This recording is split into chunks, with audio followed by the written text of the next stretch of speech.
mamá nunca nos compró, o a él, los hombres sobre todo, ni una pistola de juguete, ni nada de eso. Ella decía que ella no quería criar hijos para guerras, sino para el arte.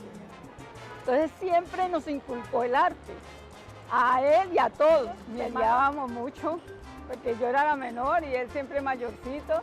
Y pues siempre entre los hermanos existe algún celo, porque vivíamos más que todo con mi abuela, porque mi mamá, mi papá nos abandonó y mi mamá era la que trabajaba, entonces mi abuela era la que nos cuidaba.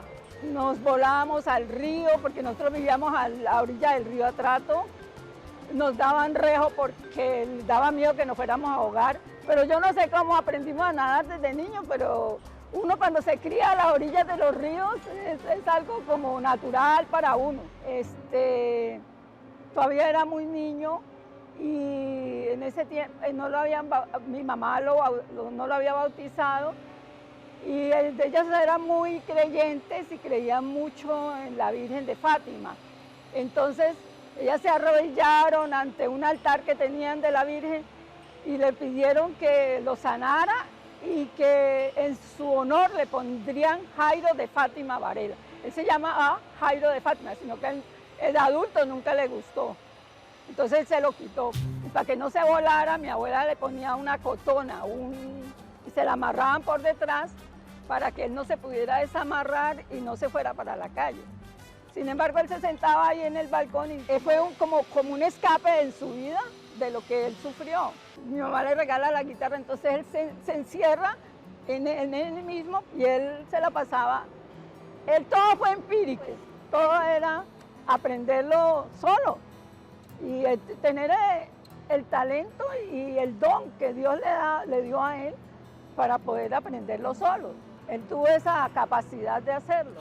¿Qué es esta belleza? Vea, yo me imagino que en ese momento Jairo sentía esa maluquera, esa enfermedad que tenía, que no sabemos cuál es, como una desgracia. Pero ojo, ya hasta que esta enfermedad se vuelve como el hilo conductor para que se vuelva músico a raíz de escuchar la iglesia, de que le entregan la guitarra porque no puede compartir con sus amigos.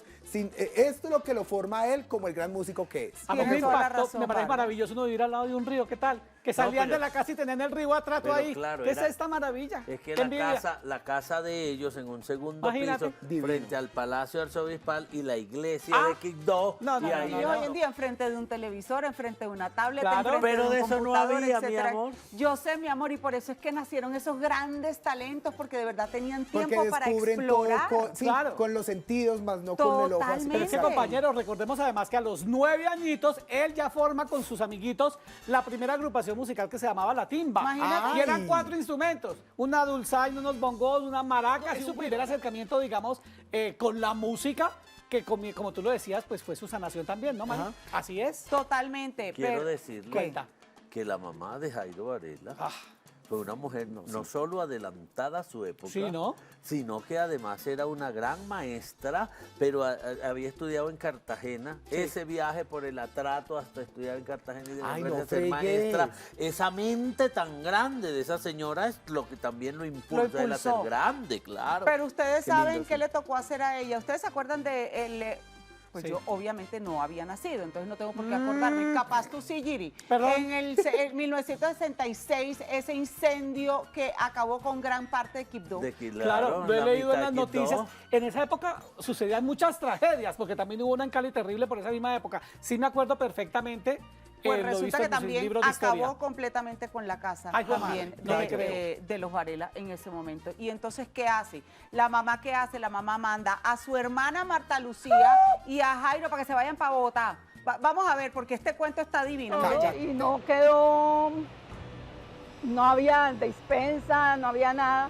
Entonces mi mamá, como éramos los menores, nos mandó. No teníamos en qué empacar nada. Y había un cajón de madera y mi mamá nos empacó todo en ese cajón y un avión de la Fuerza Aérea nos trajo a Bogotá. En esa época un tío mío que era senador, Fernando Martínez, él nos consiguió 2 becas, escuela de señoritas de la normal de Villa de Leyva, pero Jairo no, él se voló de allá del internado, se vino para Bogotá y llegó donde unos amigos chocuanos, cuando ya llegó mi mamá, vivíamos juntos, y él se la pasaba, empezó a tocar una flauta y nos enloquecía.